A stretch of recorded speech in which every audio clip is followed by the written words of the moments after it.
بسم اللہ الرحمن الرحیم۔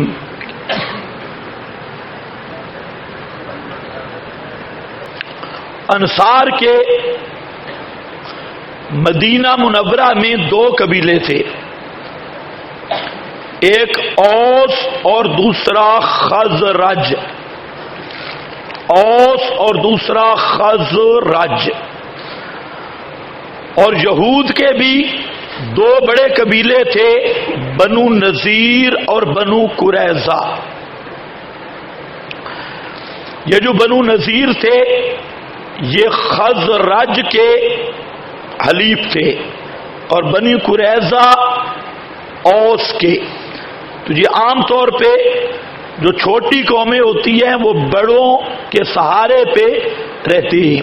تو انصار کے بھی دو بڑے قبیلے تھے، اوس اور خزرج، اور یہود کے کیا تھے؟ بنو نذیر، بنو قریظہ۔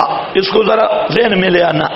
یہ جو بنو نذیر تھے ان کا اور خزرج کا معاہدہ تھا، اور اوس اور بنی قریظہ کا آپس میں معاہدہ تھا کہ اگر لڑائی ہوئی تو ایک دوسرے کی ہم مدد کریں گے، اور کوئی مصیبت آئی ایک دوسرے کی ہم مدد کریں گے۔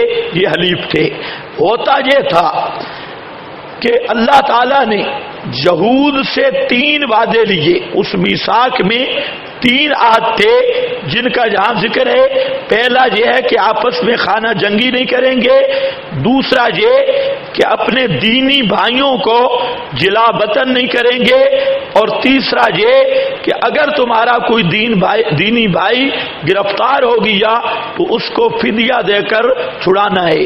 یہ 3 عہد تھے یہود کے۔ اب ہوتا یہ تھا اوس خزرج کی آپس میں ٹسل اور لڑائی تھی۔ اب جب اوس اور خزرج آپس میں لڑتے تو بنو نذیر اور بنو قریظہ تو یہ ان کے حلیف تھے، ان کو بھی میدان جنگ میں آنا پڑتا۔ اس میں یہ ایک دوسرے کے آدمیوں کو بنی نذیر بنی قریظہ قتل بھی کرتے، جلا وطن بھی کرتے، دونوں شکیں۔ لیکن ایک شک جو تھی، اگر ان کا کوئی یہودی قیدی بن کے آتا بنو نذیر کی طرف سے یا بنو قریظہ کی طرف سے تو فدیہ دے کر اس کو چھڑا لیتے۔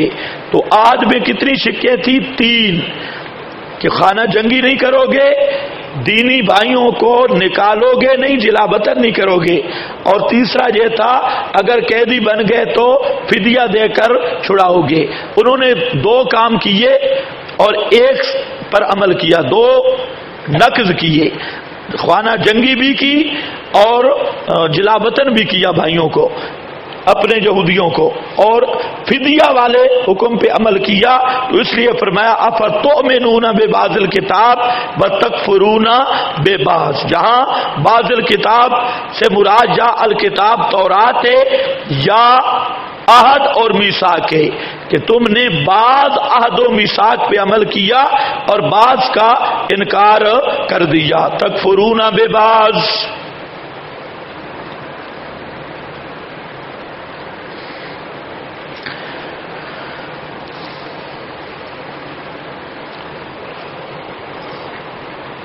معلوم ہوتا ہے کہ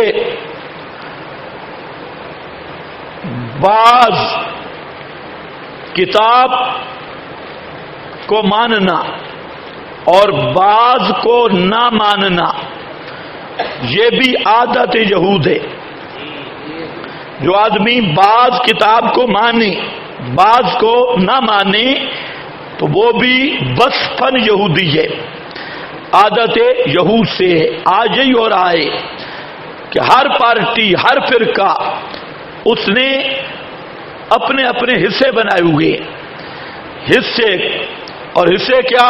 ایک پارٹی بیٹھی ہے جہاد کی ایتے آ جائیں بڑے خوش ہیں جہاد پر، اور وہاں پر دورہ بھی آ رہا ہے، دورہ تفسیر آیات جہاد، اور اگر انہی کے سامنے مسئلہ توحید بیان کیا جائے تو چہرے بگڑ جاتی ہے۔ تو میں کہتا ہوں پھر ان کے ساتھ جہاد فرض ہے، ان پر نہیں ہے جو توحید کا منکر ہے۔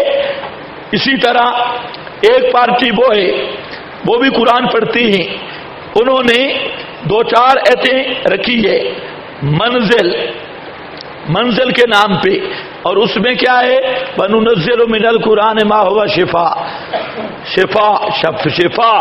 شفا کا لفظ آ گیا تو تعویذوں کا کاروبار بن گیا، تعویذوں کا پورا عملیات کے اڈے کھل گئے۔ اسی طریقہ سے ایک پارٹی بیٹھی ہے جی عظمت صحابہ، بس عظمت صحابہ والی آیات آئیں گی تو خوش ہوں گے، دوسرا حصہ آئے گا تو ان کے چہرے بگڑ جائیں گے، اور پھر ہر فرقہ نے مخصوص حصوں کو تحریف کا ٹارگٹ بنایا۔ مخصوص بریلوی دھرم میں آپ ہمارے استاد تھے حضرت قاضی حمید اللہ خان صاحب رحمہ اللہ، یہ پشاور کے تھے اور منطق فلسفہ فنون کے امام تھے، تو ہم نے ان سے تکملہ بھی پڑھا اور بھی کچھ کتابیں پڑھی، تو تھے زبردست مزاج تھا۔ تو ایک دفعہ وہ جمعیت کے پلیٹ فارم سے MNA کا الیکشن لڑے، تو ہمیں کہتے ہیں کہ توحیدی ووٹ لینے جانا ہے۔ اچھا، کہتے دیکھو میری الیکشن کمپین کیسے چلتی ہے، مزاج سب کے جانتے تھے، تو بریلویوں کے پاس گئے، وہاں پر خطبہ پڑھا اور بڑے پیار سے کہتی ہیں الا ان اولیاء اللہ لا خوف علیہم ولا هم یحزنون، دین قائمی اولیاء اللہ سے ہوا۔ او تشریح کی، بریلویوں نے نعرے لگائے، بڑے خوش ہوئے، پھر گئے اہل حدیثوں کے پاس، ان تقریر کی، کہتے ہیں اطیع اللہ و اطیع الرسول، دو ہی اطاعتیں، تیسری کوئی نہیں۔ دنیا تباہ اس لیے ہوئی ہے کہ انہوں نے اطیع اللہ اطیع الرسول کے علاوہ اور مطاع بنا ڈالے، دو ہی مطاع، حقیقی مطاع دو ہیں، اللہ اور اس کا رسول، اور کوئی نہیں۔ اور تقریر کی زبردست، اہل حدیث بھی بڑے خوش ہوئے، زبردست۔ ادھر گئے نصرت العلوم، ادھر پڑھا لا تقولوا لمن يقتل في سبيل الله اموات، جو اللہ کے راہ میں مارے گئے ان کو مردہ نہ کہو، زندہ ہے۔ معلوم ہوتا ہے کہ حیات موت کے بعد بھی ہے۔ اس پر تھوڑی تقریر کی، وہ نعرے لگانے لگے، خوش ماشاءاللہ سارے۔ ادھر آ گئے ہمارے قاضی صاحب کے مدرسہ میں، قلعہ دیدار سنگھ میں، وہاں آئے، وہاں پڑھی انک میت و انہم میتون،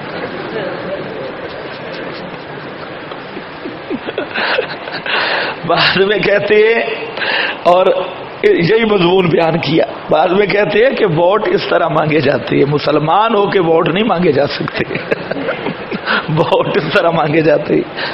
ہر فرقہ نے اپنے ٹوٹکے بنائے ہوئے، لیکن صرف اشاعت التوحید و سنہ وہ جماعت ہے جو پورے قرآن کو مانتی ہے۔ پورا ہمارا میدان مشن قرآن ہے۔ باقی آپ دیکھیں گے چند ایتے پڑھیں گے تو خوش ہو جائیں گے، اور کچھ آیات پڑھیں تو ان کو الرجی ہو جائے گی، خراب ہو جائیں گے۔ نماز میں بھی تلاوت ذرا کر کے دیکھو، ترجمہ نہ کرو، جاؤ ان اہل بدعت لڑنوں کے پاس اور وہاں پر ایک نماز میں پڑھو ما انت بمسمع من فی القبور، قرات کرو، دوسری رکعت میں یا دوسری نماز میں پڑھو انک میت و انہم میتون، اگر دو نمازوں کے بعد جواب نہ آئے تو مجھے گلا دینا۔ یہ آپ کر تو لیں، نماز میں پڑھے۔ ہم نے دیکھا کئی اماموں کو نکالا گیا جی انک میتون کیوں پڑھتا ہے، معلوم ہوتا ہے مماتی ہے۔ ہاں، وہ اسماعیل محمدی تھا، وہ عام سٹیج پہ کہتا تھا کہ امام رکھو، اس سے پوچھو کہ درس قرآن دے گا یا فضائل اعمال، اگر وہ کہے درس قرآن تو سمجھ لو مماتی ہے، اس کو مسجد میں نہ رکھو۔ درس قرآن گویا کہ شعار اور علامت ہے مماتیوں کی، اگر کہے فضائل اعمال پھر ٹھیک ہے وہ ہمارا ہے، اگر کوئی درس قرآن کہے تو پھر نہ رکھو۔ یہ عام تقریروں میں کہتا تھا، تو یہ ہے افتؤمنون ببعض الکتاب وتکفرون ببعض. اللہ اس سے محفوظ رکھے. اللہ پورے قرآن پر ایمان رکھنے کی توفیق دے. ہاں یہ تو بہت بڑا کفر ہے کہ قرآن کریم کا کچھ حصہ مانے کچھ حصہ نہ مانے، کچھ حصہ سن کر خوش ہو اور کچھ حصہ سن کر ناراض ہو. ایک جگہ پہ میں نے تقریر کی تو تقریر میں عظمت صحابہ موضوع تھا. میرے ساتھ ایک بابا تھا، مر گیا ہے، علیہ ما یستحقہ. تو وہ بابا جو تھا بڑے نعرے لگا رہا تھا، بڑے نعرے پہ نعرہ، اس کو میں روک رہا تھا اور نعرے نہ لگا نعرہ. آگے جب میں نے کہا کہ صحابہ کو عظمت ملی کیوں ہے، یدعون ربہم، تو مسئلہ پکار شروع کیا تو لگتا تھا بابے کے سارے مر گئے. میں نے کہا اب کیوں نہیں نعرہ لگاتا؟ اب وہ مسئلہ آ گیا جس کی وجہ سے صحابہ کو عظمت ملی، اور وہ مسئلہ ہے کہ پکار صرف اللہ کی ہے اور کسی کی پکار نہیں. اس پہ ساری بریکیں لگ گئی بابے کو. تکفرون ببعض فما جزاء من يفعل ذلك منكم الا خزي، پس نہیں جزا جو کرے یہ منکم تم میں سے مگر ثمرہ دنیاویہ خزیٌ فی الحیات الدنیا، جو بعض کتاب مانے بعض نہ مانے اس کی سزا ہے خزیٌ، رسوائی، ذلت، فی الحیات الدنیا، دنیا کی زندگی میں، بیوم القیامت، اور دن قیامت کے پھیرے جائیں گے طرف سخت عذاب کے. اشد العذاب سے مراد ہے الخلود فی النار اذرو المعانی. علامہ آلوسی کہتے ہیں کہ اس سے مراد ہے الخلود فی النار، ہمیشہ جہنم میں رہیں گے. آپ نے غور کیا جو بعض کتاب کو مانے بعض کتاب کو نہ مانے وہ مسلمان ہے یا کافر؟ دلیل فما جزاء من يفعل ذلك منكم الا خزي في الحیات الدنیا ويوم القیامہ. اشد العذاب کا معنی الخلود فی النار، ہمیشہ جہنم میں کافر رہے گا. تو معلوم ہوتا ہے کہ قرآن کریم کا ایک آیت سے ثابت شدہ مسئلے کا انکار کرنا جو قرآن کا مدلول قطعی ہو تو یہ خالص کفر ہے. وَمَا اللَّهُ بِغَافِلٍ عَمَّا تَعْمَلُونَ، اور نہیں ہے اللہ ذرا بھی غافل ان اعمال سے جو وہ تم کر رہے ہو. اولئک الذین، یہ تتمہ ہے نوع ثالث کا. نوع ثالث میں موجودہ بنی اسرائیل کی خباستوں کا ذکر تھا، اور وہ خباستیں کیا تھی کہ تم ناقضین عہد ہو، اللہ تعالی سے پختہ وعدے کر کے ان کو توڑنے والے ہو اور ان سے اعراض کرنے والے ہو اور خون ریزیاں کرنے والے ہو اور اللہ کی کتاب کو اپنی مرضی سے توڑنے موڑنے والے ہو اور کتاب اللہ پر اپنا تصرف کرنے والے ہو.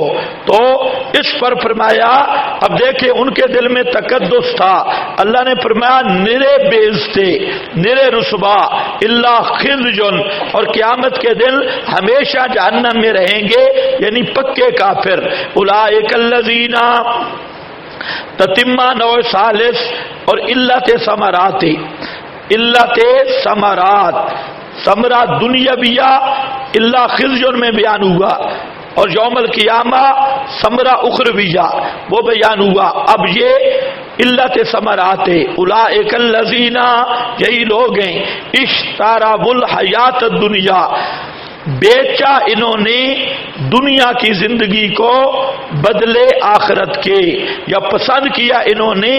اشترا یہ از قبیلہ ازداد، بیچنے کے معنی میں بھی ہے خریدنے کے معنی میں بھی ہے، یا خریدا انہوں نے دنیا کو بدلے آخرت کے. فلا یخفف عنہم العذاب، پس نہیں ہلکا کیا جائے گا ان سے العذاب عذاب، ولا ہم ینصرون، اور نہ وہ مدد کیے جائیں گے نفی شفاعت قہریہ، نہ کوئی ان کو بچا سکے گا۔